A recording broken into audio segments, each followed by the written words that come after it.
Is a $2 million portfolio today yesterday's $1 million? This is definitely a question that's been coming up more frequently in my conversations. Let's dig into it. $1 million used to be the dream, right? For decades, that was a number people chased to be able to retire comfortably. It indicated financial independence and a high quality of life. However, with the rising prices, people living longer, and healthcare costs becoming more expensive, that same $1 million is not going to stretch the way it used to. Let's run some numbers. $1 million in 1999 had roughly the same purchasing power of about $2 million today. So yes, if we're strictly looking at inflation, 2 million is yesterday's million. But inflation is only one piece of the puzzle here, especially for pre-retirees like you. Here's the bigger issue. Retirement today looks very different from what it did 20, 30 years ago. Today's retirees want more. They want to stay active, travel, spend more time with family, help with the grandkids, maybe even work part-time, not because they have to, but because they want to. So the real question isn't, is 2 million what 1 million used to be?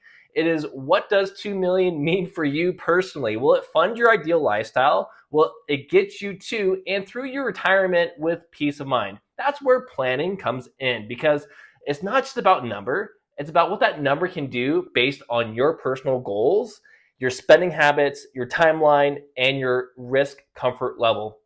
Even with 2 million saved, if you don't have a plan for income taxes, inflation, healthcare, you could still feel unsecure. But with a clear strategy, you may actually need a little bit less than what you think.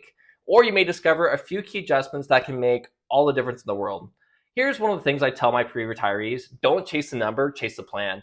One that works for your goals, your timeline, your version of your retirement. We can test your plan under different market conditions, inflation assumptions, and spending needs.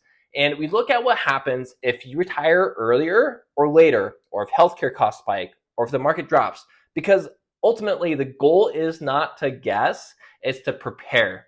So is $2 million enough? For some of you, certainly. For others, there's going to be more work that needs to be done. But either way, you definitely deserve to know where you stand. So if you're within 5 to 10 years of retirement, I'd be happy to schedule a retirement readiness assessment with you. We'll take a look at where you are, where you want to go, and different opportunities to get you there confidently. So thanks so much for watching. Hope you found this video helpful, and we'll see you in the next video.